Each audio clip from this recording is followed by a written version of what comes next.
Boa noite, queridos irmãos. Eu me chamo Carlos, estou aqui novamente para compartilhar a palavra com vocês.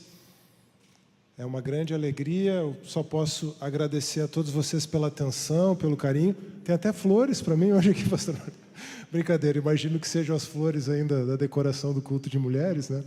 Mas só tenho a agradecer a vocês todo o carinho, toda a atenção e ao pastor Marco a confiança e o convite. Eu gostaria de começar, irmãos, com uma pergunta. Me diga, o que traz alegria para você? O que te traz alegria? E podem me ajudar respondendo, por favor. Por exemplo, para mim, talvez não tenha dado para perceber, uma coisa que traz muita alegria é ensinar. Mas e para você, o que traz alegria para você? Ninguém, o pessoal não se alegra muito aqui, pastor, pelo visto? Não. Oi? Servir, muito bom. O que mais? Louvar, muito bom. Desculpa? Não consegui entender. Maternar, ser mãe, motivo de alegria, muito bom. O que mais? Eu sei que vocês têm muitos motivos de alegria. Certamente, vários motivos passaram pelas cabecinhas aí de vocês, embora talvez pela timidez, talvez por ainda não conhecer muito bem o pregador, né? O pessoal não falou, mas tivemos alguns motivos, né? Servir, louvar, a maternidade, outros poderiam pensar a paternidade, enfim, muitos motivos, né? E eu gostaria de perguntar para vocês agora, se você seria capaz de se alegrar diante das suas próprias fraquezas, ou então, ao ser insultado, ou então, em meio a privações, tendo falta das coisas, você consegue se alegrar? Enquanto é perseguido e no meio da angústia, conseguimos nos alegrar com essas coisas? Por que eu estou perguntando isso? Porque certa vez o apóstolo Paulo deu testemunho de que ele se alegrava em todas essas coisas.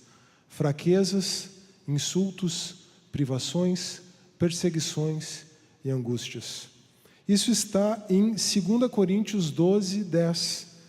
Um versículo que claramente serve de inspiração para essa série de mensagens, força na fraqueza. E nós já vamos para o texto. Mas, diante disso, diante dessa constatação que o título da série de mensagens é inspirado nesse versículo, eu só posso agradecer mais uma vez ao pastor Marco pela confiança, reforçando então a minha alegria de poder estar participando aqui, contribuindo para essa série de mensagens com vocês. Mas para nós entendermos por que o apóstolo Paulo afirmou que se alegrava nas fraquezas, nos insultos, nas privações, nas perseguições e nas angústias, vamos considerar aqui o contexto mais amplo desse versículo. Vamos ler não apenas 2 Coríntios 12, 10, mas vamos ler do verso 1 até o 10. Então, a passagem que nós temos para essa noite é 2 Coríntios 12, verso 1 até o 10. Se você quiser abrir a sua Bíblia de papel, ou então o seu celular, mas, de todo modo, o texto vai estar projetado aqui. 2 Coríntios 12. É necessário que eu continue a gloriar-me, ainda que não ganhe nada com isso. Passarei a referir-me às visões e às revelações do Senhor. Conheço um homem em Cristo que há 14 anos foi arrebatado ao terceiro céu. Se foi no corpo ou fora do corpo, não sei. Deus o sabe. Sei que esse homem, se no corpo ou fora do corpo, não sei, mas Deus o sabe, foi arrebatado ao paraíso e ouviu palavras indizíveis que ao homem não é permitido falar. Nesse homem me gloriarei, mas não em mim mesmo, a não ser nas minhas fraquezas. Mesmo que eu preferisse gloriar-me, não seria insensato, porque estaria falando a verdade. Evito fazer isso para que ninguém pense a meu respeito mais do que em mim vê ou de mim ouve. Para evitar que eu me exaltasse por causa das grandezas dessas revelações, foi-me dado um espinho na carne, um mensageiro de Satanás, para me atormentar. 3 vezes pedi ao Senhor que o tirasse de mim. Ele, porém, me disse: a minha graça é suficiente para você, pois o meu poder se aperfeiçoa na fraqueza. Portanto, eu me gloriarei ainda mais alegremente nas minhas fraquezas, para que o poder de Cristo repouse sobre mim. Por isso, por Cristo, alegro-me nas fraquezas, nos insultos, nas privações, nas perseguições, nas angústias. Pois quando sou fraco, então é que sou forte. Amém. Vamos orar? Pai, nós nos achegamos à Tua presença com temor e tremor. Que a Tua palavra, que é viva e eficaz, possa produzir em nós aquilo que é da Tua vontade. Que venhamos a compreender nesta noite como podemos, assim como o apóstolo Paulo, retirar força da fraqueza. Dá-nos uma visão mais clara das nossas próprias fraquezas, das nossas insuficiências, das nossas limitações e das glórias de Cristo que podem se manifestar em meio às circunstâncias adversas da nossa vida e suprir tudo aquilo que nos falta. Em nome de Jesus, amém. Amém. Talvez, irmãos, vocês possam achar estranha a maneira como Paulo inicia o capítulo 12 de 2 Coríntios. É necessário que eu continue a gloriar-me, ainda que eu não ganhe nada com isso. Você poderia muito bem se perguntar, por que Paulo estaria se gabando de alguma coisa, ainda mais se ele não vai ganhar nada com isso? Bom, não se assuste. Aqui nessa passagem, Paulo está usando de ironia, um recurso retórico que, embora não seja muito compreendido nos dias de hoje, a gente hoje não consegue fazer a diferença entre ironia e sarcasmo. Ironia é algo positivo, sarcasmo é algo negativo. Hoje em dia a gente não consegue fazer essa diferença. Tudo parece ser a mesma coisa e tudo é tido de forma negativa. Mas nos tempos de Paulo, a ironia era um recurso retórico muito comum. Ela era muito comum na antiguidade. Na verdade, Paulo era um excelente retórico. Paulo tinha uma retórica muito boa. E nas cartas aos Coríntios, especialmente, ele usa da retórica clássica com ainda mais força e mais frequência do que ele normalmente fazia nas suas outras cartas. Por isso, a melhor coisa que nós podemos fazer para compreender, não só porque Paulo escreveu isso, era necessário que ele se gloriasse ou se gabasse, não apenas para entendermos por que Paulo escreveu isso, mas também entender por que ele escreveu o que escreveu nessa passagem que nós lemos. Nós vamos tentar entender isso melhor, compreendendo um pouquinho do relacionamento de Paulo com aquela igreja, a igreja em Corinto. No capítulo 18 do livro de Atos, nós vemos que foi Paulo quem fundou a igreja em Corinto, juntamente com o casal Áquila e Priscila. Então Paulo era como um pai para aquela igreja. E existe um detalhe interessante que normalmente passa despercebido numa leitura rápida da narrativa de Atos. Paulo se uniu a Áquila e Priscila porque, além de já serem cristãos, eles tinham a mesma profissão. Os 3 eram fabricantes de tendas. E na leitura das cartas aos Coríntios, isso que eu vou explicar agora fica bastante claro. O interessante é que quando Paulo se estabeleceu em Corinto, e ele ficou lá cerca de 1 ano e meio, não foi pouco tempo, durante a sua segunda viagem missionária, Paulo não apenas pregava o evangelho, mas ele também trabalhava, junto com aquele casal, Áquila e Priscila, construindo tendas. Lucas, o autor de Atos, chega a afirmar que somente depois que Silas e Timóteo chegaram da Macedônia, é que Paulo se dedicou exclusivamente à pregação. Isso está em Atos 18:5. Muito provavelmente, Silas e Timóteo assumiram a empresa, ficaram trabalhando, produzindo tendas, e Paulo então pôde se dedicar exclusivamente ao cuidado da igreja. E o detalhe que não fica claro no livro de Atos, mas que nós podemos notar, lendo então a carta aos Coríntios, ou as cartas aos Coríntios, e conhecendo um pouco da cultura da antiguidade, especialmente da cultura grega da antiguidade, é o seguinte: Embora Paulo tivesse, como pregador do Evangelho, o direito de viver do Evangelho, embora Paulo tivesse o direito de ser sustentado pela igreja, ele abriu mão desse direito. Ele fez questão de trabalhar por conta própria para obter o seu sustento, e ele fez isso por amor aos irmãos, por amor àquela igreja. Como assim, Carlos? Bom, para nós compreendermos isso, nós precisamos compreender o que acontecia na Grécia naquele tempo. E é importante também lembrar o seguinte: embora Paulo tivesse passado por Atenas, no capítulo 17 de Atos, de fato é em Corinto que é fundada a primeira igreja na Grécia, naquele momento. Então a igreja em Corinto foi a primeira igreja grega, a primeira igreja fundada por Paulo na Grécia. Certo, mas o que acontecia na Grécia naquela época? Os mestres, os professores mais conhecidos entre os gregos naquela época eram os oradores sofistas, os mestres sofistas. Esses homens eram conhecidos por manipularem as palavras para dizerem o que o público estava desejoso de ouvir e por cobrarem grandes somas em dinheiro para ministrar as suas aulas e proferirem os seus discursos. Então, os tipos de mestres com os quais os gregos estavam acostumados eram homens com nenhum compromisso com a verdade e com um grande apego ao dinheiro. E isso não era algo presente, não era algo que era daquele momento apenas. Se nós formos para os filósofos gregos tradicionais, os filósofos clássicos, especialmente Sócrates, Platão e Aristóteles, nós vamos perceber que aqueles homens já tinham um ranço com esses sofistas, tá bom? Então, na época de Paulo, esse era um problema que já durava pelo menos 400 anos na Grécia. É por isso que Sócrates, por exemplo, não admitia receber pelas suas aulas. Parece que Paulo teve um bom exemplo aqui para contrapor essa maneira de proceder. E é por isso que Aristóteles escreve um tratado intitulado da retórica. Por quê?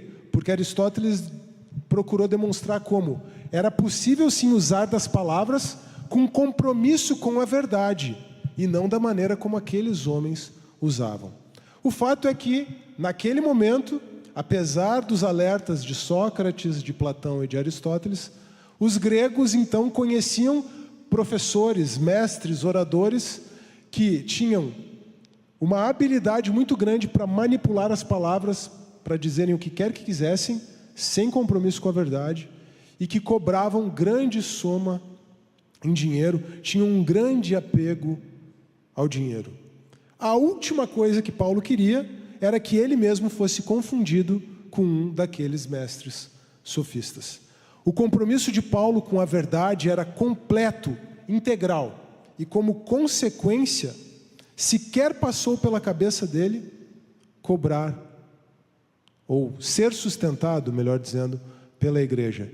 Ele não tinha apego nenhum ao dinheiro em razão do seu compromisso com a verdade. O seu compromisso era com a verdade, não era com o dinheiro. Por isso é que ele preferiu se dedicar à sua profissão, aquela profissão que ele tinha, provavelmente herdado da sua família, construindo tendas, juntamente com Áquila e Priscila, depois sendo ajudado por Silas e por Timóteo, do que, por qualquer razão, servir de motivo de tropeço para aqueles irmãos, fazendo com que eles associassem a pregação do Evangelho à oratória, à retórica sofista. Embora a retórica clássica fosse algo muito mais amplo e muito mais preciso do que aquela falsa retórica dos oradores sofistas. E quando eu digo que Paulo era um retórico excelente, eu estou falando na perspectiva da retórica clássica. Mas, como eu mencionei, irmãos, Paulo ficou um tempo considerável lá em Corinto, cerca de 1 ano e meio. Acontece que bastou ele sair de lá e toda a confusão começou. O que aconteceu, o que começou a aparecer na igreja em Corinto depois que Paulo saiu daquela igreja? Ou depois que Paulo continuou a sua segunda viagem missionária? Falta de unidade, partidarismo, imoralidade sexual, processos judiciais entre os irmãos, uso desordenado dos dons e assim por diante. A lista poderia aumentar, mas só essas aqui já seriam motivos suficientes para nós ficarmos apreensivos, preocupados com a igreja em Corinto.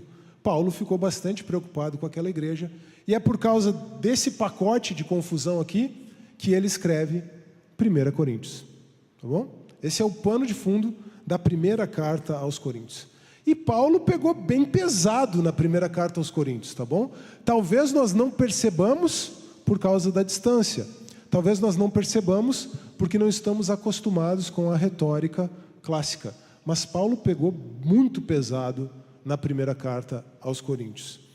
E talvez ele tenha pegado ainda mais pesado numa segunda carta que ele escreveu entre 1 Coríntios e 2 Coríntios, mas que não chegou até nós. Tá bom? Em suma, a relação de Paulo com aquela igreja já estava um tanto estremecida. Mas então acontece algo que estremece ainda mais aquela relação. Alguns homens que Paulo identifica como superapóstolos, isso está lá no capítulo 11, verso 5, da mesma carta, da segunda carta aos Coríntios.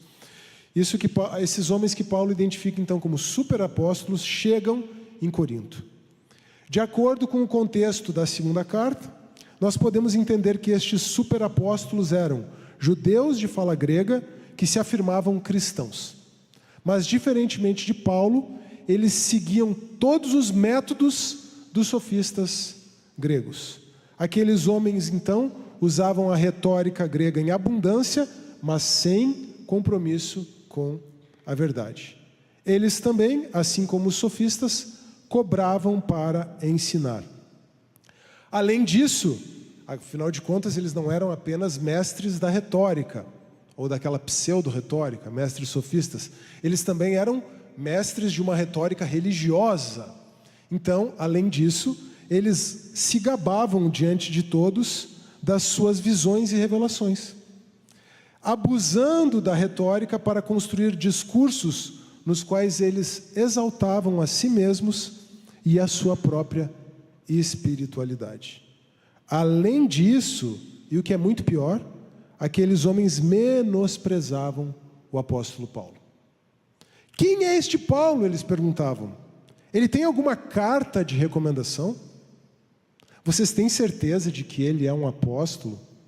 Se ele é um apóstolo, por que ele nunca se gabou da sua espiritualidade para vocês, dos seus feitos maravilhosos, e demonstrou a sua grande espiritualidade, como nós fazemos?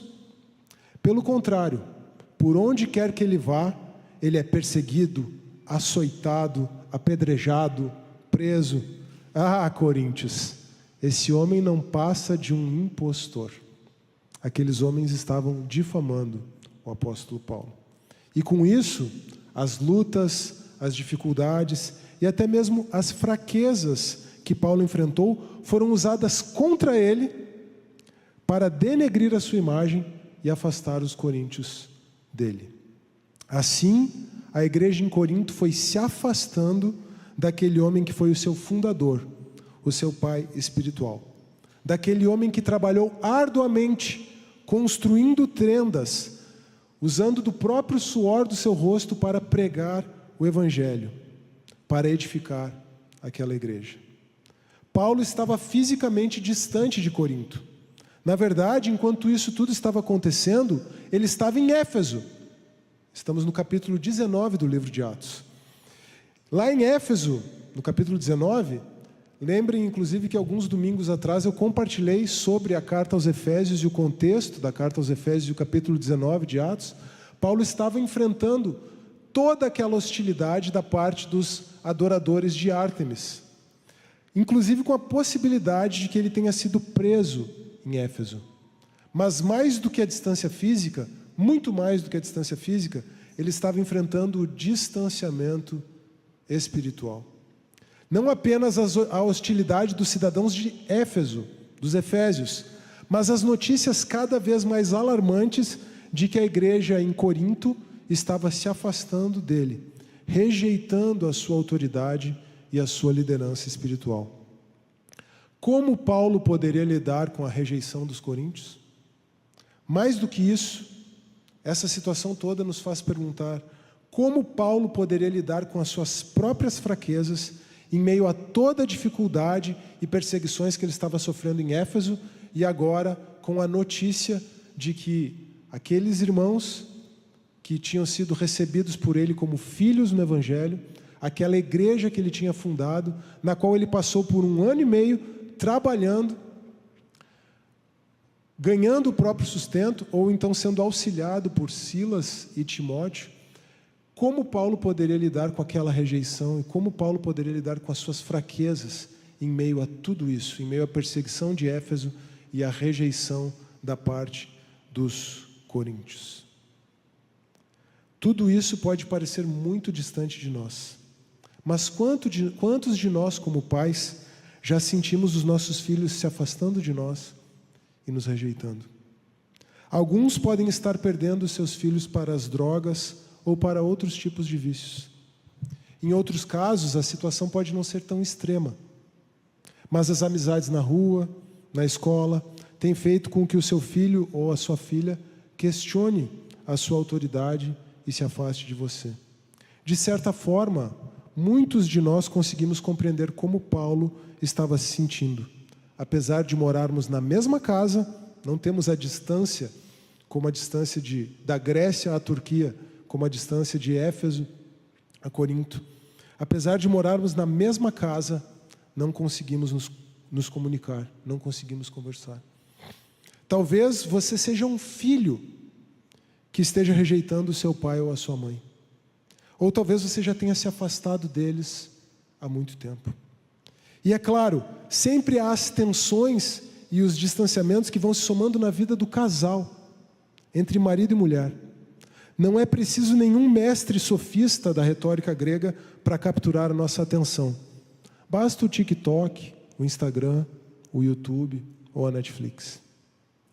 O mais profundo, irmãos, é que se formos sinceros conosco mesmos, essas situações de distanciamento que percebemos no dia a dia devem nos apontar não para o outro, não para o nosso filho, para o nosso cônjuge, nem para as influências que eles possam estar recebendo, mas para nós mesmos e para as nossas próprias falhas, para as nossas próprias deficiências, para as nossas próprias lacunas.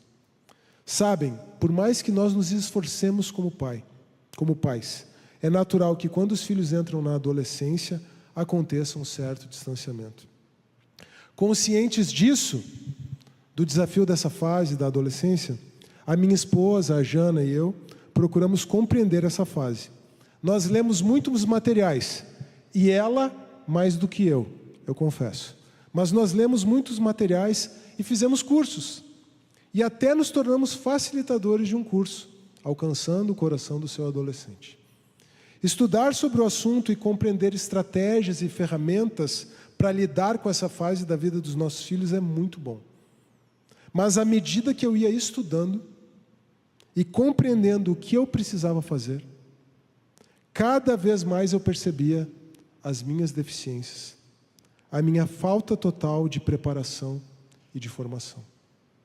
No meu caso, muitas das minhas lacunas, das minhas fraquezas e das minhas deficiências tinham a ver com a minha própria formação. Eu cresci numa família disfuncional. Os meus pais, eu reconheço, procuraram fazer o melhor que eles puderam dentro das limitações deles. Dentro das limitações, eles procuraram fazer o melhor que eles puderam. Mas o relacionamento deles comigo estava muito longe daquele padrão que nós lemos nos livros da Universidade da Família. Muito longe mesmo. Assim, por mais que eu compreendesse agora, diante da minha situação como pai, com os meus filhos adolescentes, por mais que eu compreendesse o que eu precisava fazer, aquele modelo não havia sido formado em mim pelo relacionamento com os meus pais. Eu simplesmente não tinha, e na verdade eu não tenho, irmãos, o que é necessário para estabelecer um relacionamento saudável com os meus filhos. Acima de tudo, o problema com os meus pais estava no casamento deles, e não tanto no relacionamento deles comigo, embora o relacionamento deles comigo tenha deixado bastante a desejar também. E aqui vale um parênteses, uma lição para todos nós. O problema com os meus pais estava mais no relacionamento deles do que no relacionamento deles comigo. O mundo de hoje construiu uma narrativa de que você pode ser um bom pai ou uma boa mãe sem ser um bom marido ou uma boa esposa. Eu entendo o porquê disso. Eu entendo que essa é uma forma de lidar com a realidade cada vez mais presente do divórcio e das famílias fragmentadas. Mas não foi assim que Deus planejou que as coisas fossem. Na verdade, se existe um conselho que eu posso dar, contrário a essa narrativa do mundo, é que o que o seu filho precisa é que o pai dele ou a mãe dele amem o pai ou a mãe dele. O que o seu filho precisa é que você ame o seu cônjuge. É isso que ele precisa em primeiro lugar. A partir do relacionamento do casal é que flui toda a saúde e estabilidade do lar. É disso que um ser humano em formação precisa para se desenvolver em todas as áreas, especialmente na área emocional e familiar. E se você tem a realidade de divórcio, de família fragmentada, eu não estou trazendo isso como um peso aqui para você. Essa é apenas uma consciência da necessidade ainda maior de depender da graça de Cristo. Mas, voltando aos meus pais, o casamento deles foi muito conturbado, com diversas separações e reconciliações, até que eles se separaram definitivamente, o que aconteceu há quase 30 anos. Há muitos detalhes tristes nessa história toda, muitos mesmo. Mas eu não vou compartilhar aqui por uma questão de respeito. No final das contas, é a história deles e não a minha. No que diz respeito à minha história, eu posso afirmar que eu cresci num ambiente disfuncional. E isso me deixou marcas e, acima de tudo, me deixou com muitas lacunas. Em suma, eu não tinha recurso natural nenhum para saber como ser um bom marido e um bom pai. Muitas vezes eu me perguntei, meus irmãos, como eu poderia lidar com as minhas próprias lacunas, com aquilo que naturalmente me falta, com as minhas fraquezas. Será que nós podemos perguntar, assim como Paulo, como podemos lidar com as nossas próprias fraquezas? Quando eu me aproximei dessa história, ou melhor, quando eu me aproximei desta passagem, 2 Coríntios 12, 1 a 10, com a minha própria história como pano de fundo, foi natural que as minhas fraquezas na área emocional e familiar viessem à minha mente e ao meu coração. Essa talvez possa ser a sua realidade também. Mas talvez não. Talvez a sua luta esteja relacionada à vida financeira, ao desemprego, à falta de estudo, a uma doença que você acabou de descobrir ou em alguém na sua família. Diversas áreas de dificuldade, de luta, de necessidade, de falta. Mas não importa. Diante da palavra de Deus, nesta noite, o que fica para nós é a mesma pergunta: como podemos lidar com as nossas próprias fraquezas? Retornando a Paulo e aos Coríntios, agora nós já conseguimos compreender por que Paulo escreveu o que ele escreveu. Os tais superapóstolos estavam menosprezando Paulo e se gabando das experiências espirituais que eles mesmos tinham.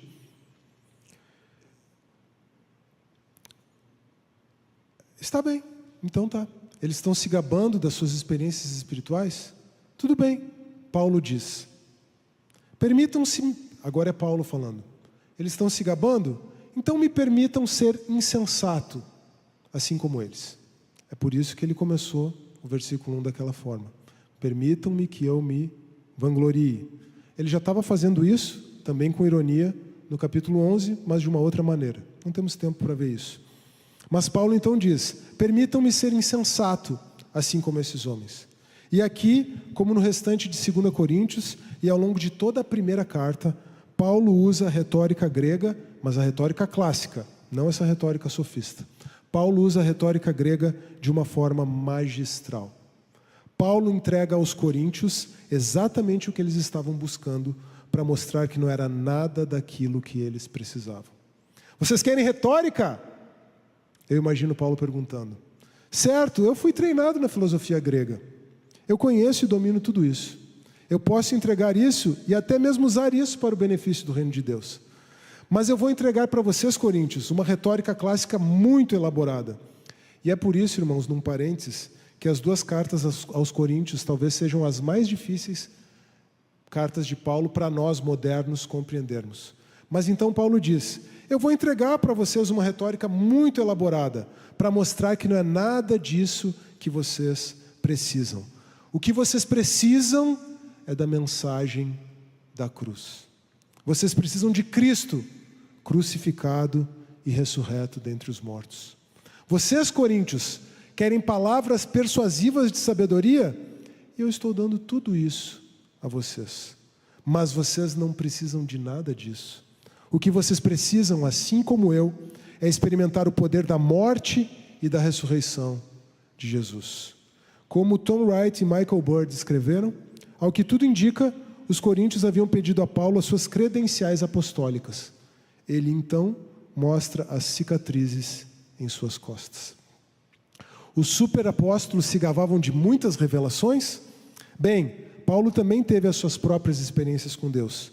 E eu suponho que as experiências de Paulo eram bem mais legítimas do que a daqueles superapóstolos. Paulo começa a falar de um homem, na verdade ele mesmo, que numa experiência difícil para nós entendermos, foi arrebatado ao terceiro céu, ao paraíso. Paulo foi levado à própria presença de Deus e ouviu coisas inexplicáveis que não era permitido dizer. Apenas uma especulação minha aqui, tá? Eu acho que Paulo teve uma experiência de quase morte, numa daquelas tantas perseguições, apedrejamentos e açoites que ele relata lá no capítulo 11 de 2 Coríntios. Eu acho que numa dessas situações Paulo deve ter tido uma experiência de quase morte, afinal de contas foi ao paraíso, a mesma palavra que Jesus usa para o ladrão lá na cruz. Paulo foi arrebatado ao paraíso e ouviu coisas indizíveis, que não era lícito a ele falar. O que eu imagino, de todo modo, além dessa minha especulação, irmãos, o que eu imagino ao ler isso, é que aquela experiência de Paulo na presença de Deus, 14 anos antes de escrever a carta, foi tão profunda que não pode ser colocada em palavras. Talvez seja isso que ele queira dizer com não é lícito, não é adequado, não é devido dizer. Mas Paulo prossegue. Ele diz que teria muito do que se orgulhar de suas experiências com Deus, assim como supostamente os superapóstolos faziam. Mas ele compreende que não pode fazer isso. E a experiência dele com Deus é tão profunda que ele compreende que não pode fazer isso em razão de um espinho na carne que o próprio Deus permitiu que ele tivesse, para que ele permanecesse humilhado e humilde na presença de Deus. Aqui, nesse momento, é natural que vocês estejam se perguntando: tá bom, Carlos, mas o que era esse espinho na carne do apóstolo Paulo? Quem já teve essa dúvida, essa inquietação, ou ao menos ficou com ela agora? Bom, existem algumas teorias a respeito do que era esse espinho na carne do apóstolo Paulo. E eu vou ficar muito feliz de compartilhar elas com vocês aqui. Mas a verdade é que nós não temos como saber o que era o espinho na carne de Paulo. Possíveis explicações para o espinho na carne de Paulo, então, são uma doença crônica, possivelmente nos olhos, e essa é a explicação mais aceita, mais difundida. A base para isso são aquelas palavras de Paulo na carta aos Gálatas. Na carta aos Gálatas: se possível, vocês teriam arrancado os próprios olhos para me dar. Então, primeira possibilidade, uma doença crônica. A luta com os próprios pecados, especialmente o pecado do orgulho. De repente pode ser porque o espinho na carne era um mensageiro de Satanás, né? Então estava acusando Paulo. Satanás faz isso, acusar? Pode ser, não sei. Além disso, as constantes perseguições que ele sofria poderiam ser esse espinho na carne. Essa aqui é muito boa, eu acho muito interessante. Aquele filme Paulo, o Apóstolo, explora essa possibilidade aqui. A memória de ter perseguido a igreja. Pode ser que fosse o espinho na carne. E esse aqui é muito profundo, muito belo. Eu quase me inclino a esse por causa da profundidade. O afastamento da sua própria família quando ele se converteu a Cristo. E talvez Paulo permaneceu solteiro ou sem casar, vocês sabem disso, celibatário. Talvez uma noiva ou até mesmo a sua esposa o tenha abandonado para permanecer no judaísmo agora que ele era um seguidor de Cristo.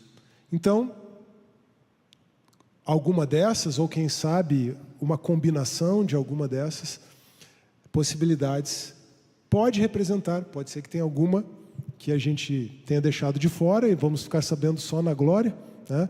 Quando perguntamos para Paulo quais eram as marcas, olharmos no corpo dele as marcas, talvez possamos saber, né? Mas essas são algumas possibilidades.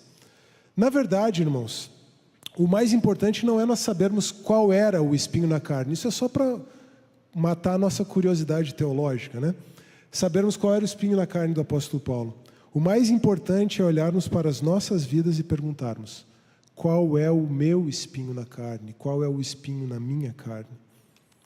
E bem que pode ser mais de um. Então você pode perguntar: quais são os espinhos na minha carne? Você pode virar para o irmão que está do seu lado. Não acredito que eu vou fazer isso, pastor Marco. Você pode virar para o irmão que está ao seu lado e perguntar: quais são os seus espinhos?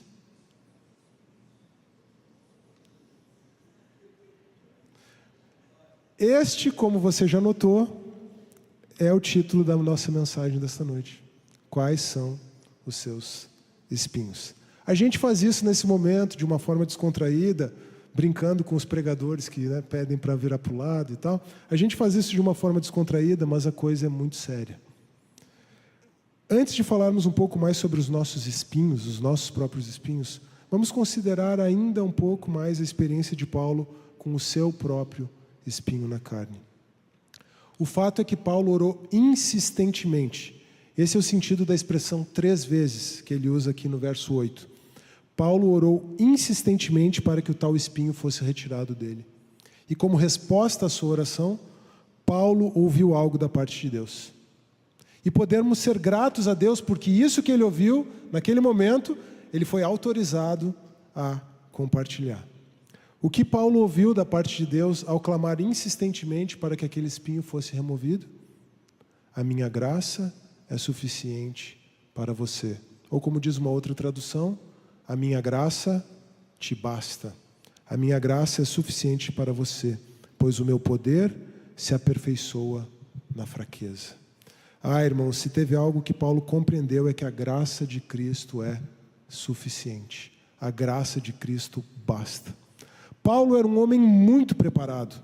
Ele pôde escrever as cartas aos Coríntios porque ele foi treinado na filosofia e na retórica gregas, além de ser um profundo conhecedor da Torá, da lei dos judeus.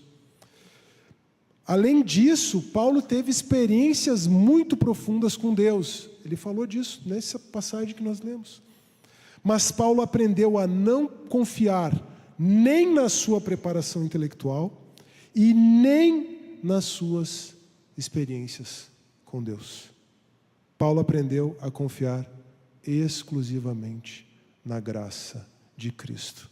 Aqui, normalmente, nós notamos uma tendência nas igrejas. Não sei se vocês já perceberam isso. Algumas igrejas enfatizam muito a competência intelectual, o estudo da palavra, o estudo sistematizado da palavra, e tudo isso é uma coisa muito boa. Isso não é ruim, isso é bom. Mas algumas igrejas quase que dependem exclusivamente disso, enquanto outras enfatizam a experiência com Deus, experiências, né?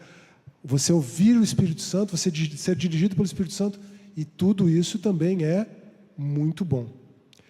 O que eu estou propondo aqui diante dessa passagem, irmãos, não é nem que nós procuremos um equilíbrio entre o intelectual e o existencial. Um equilíbrio entre a preparação técnica, a preparação intelectual e as experiências com Deus. Nem a preparação intelectual e nem as experiências com Deus são garantia de nada.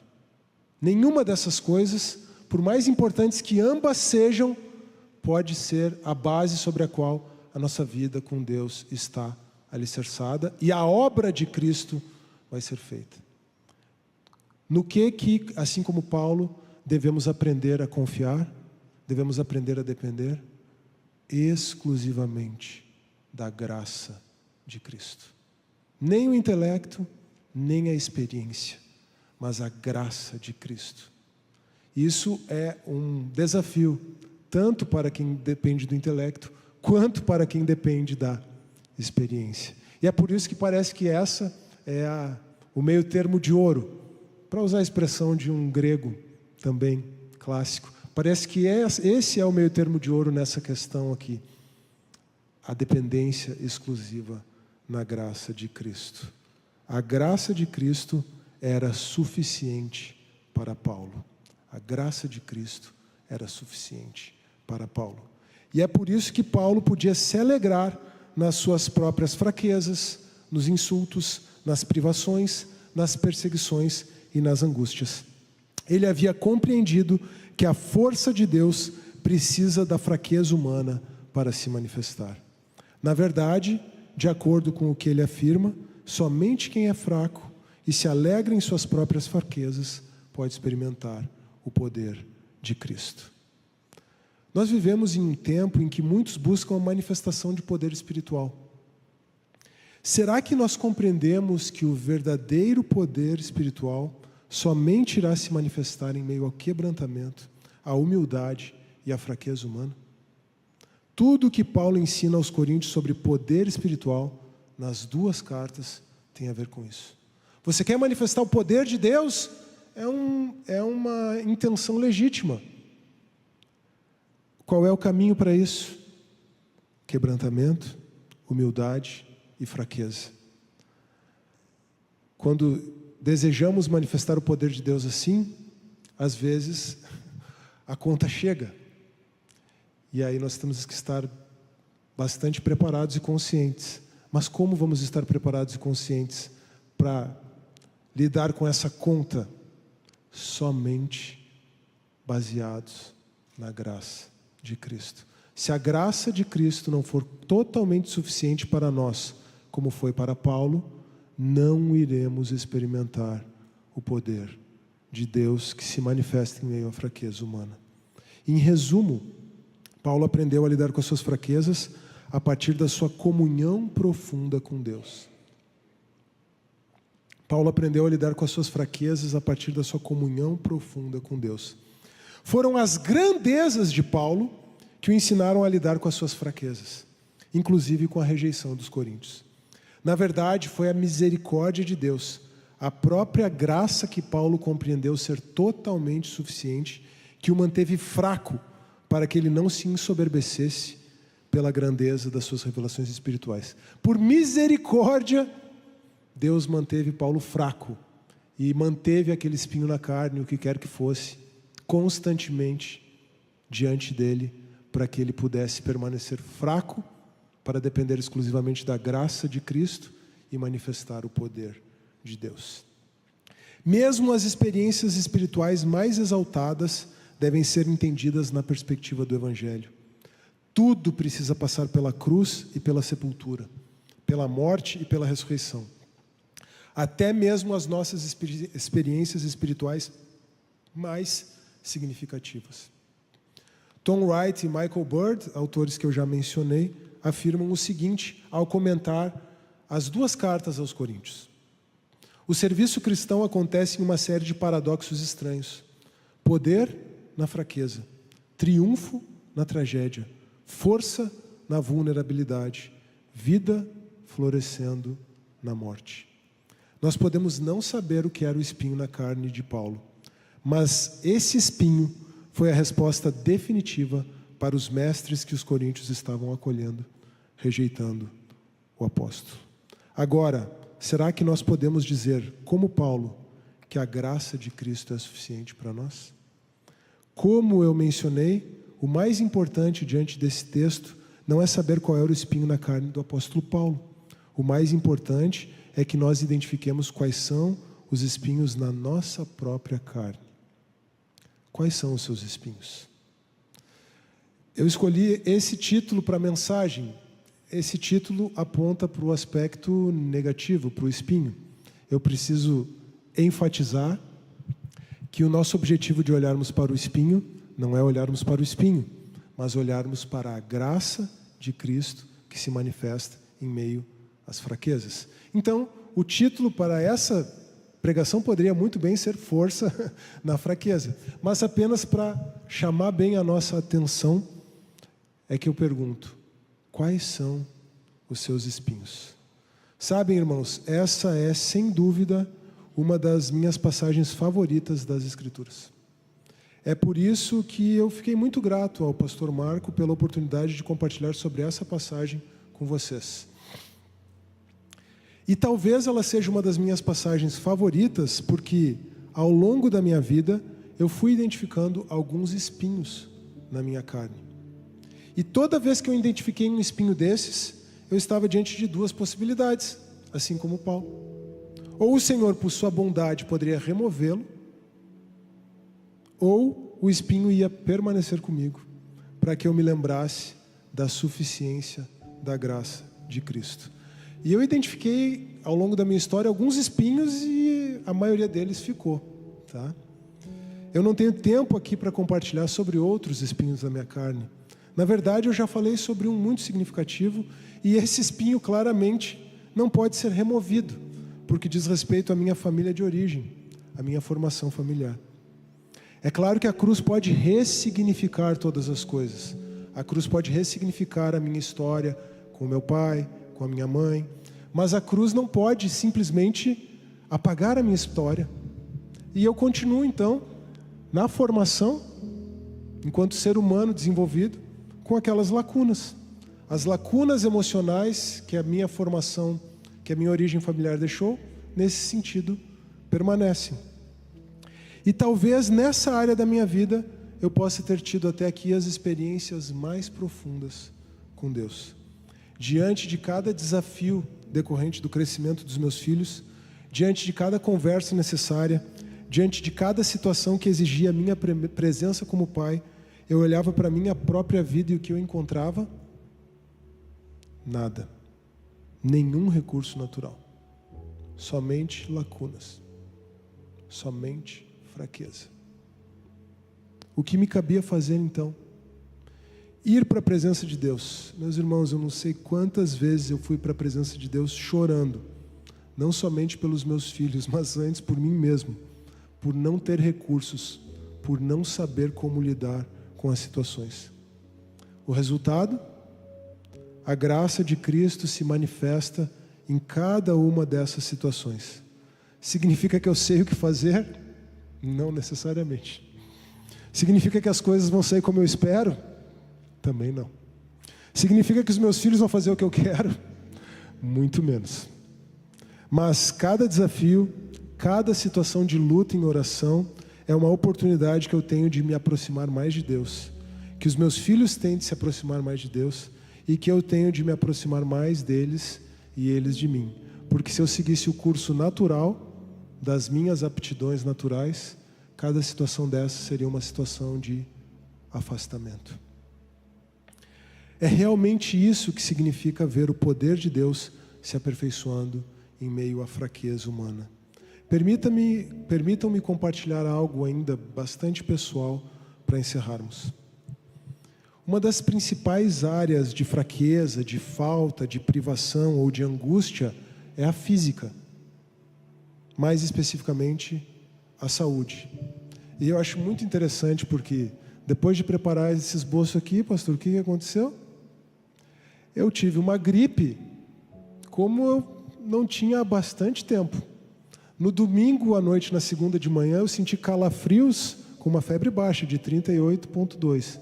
Calafrios que eu não sentia desde que eu tive Covid em 2020.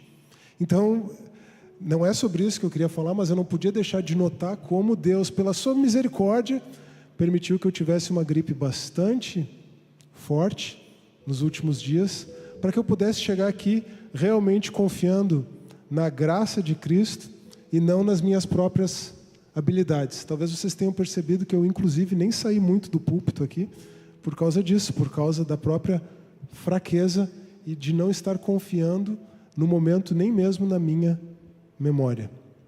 Mas, pensando, entendendo e tendo essa experiência bem presente de que a saúde, a área física, é uma das maiores áreas de fraqueza, de privação,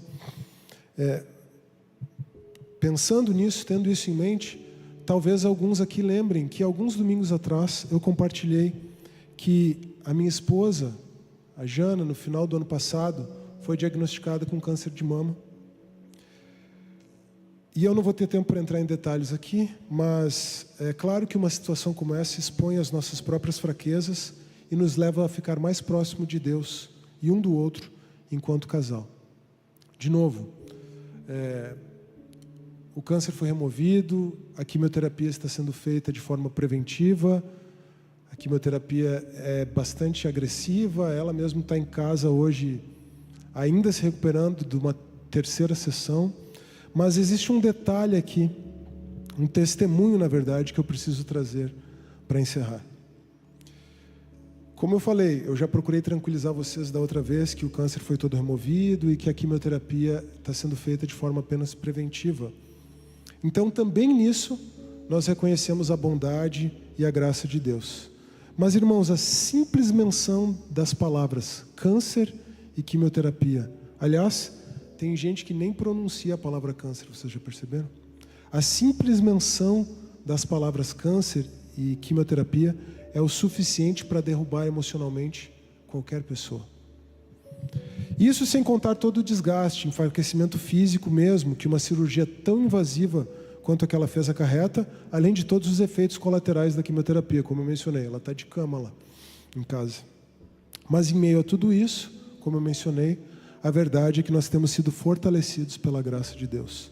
E como casal, nós estamos mais unidos do que nunca.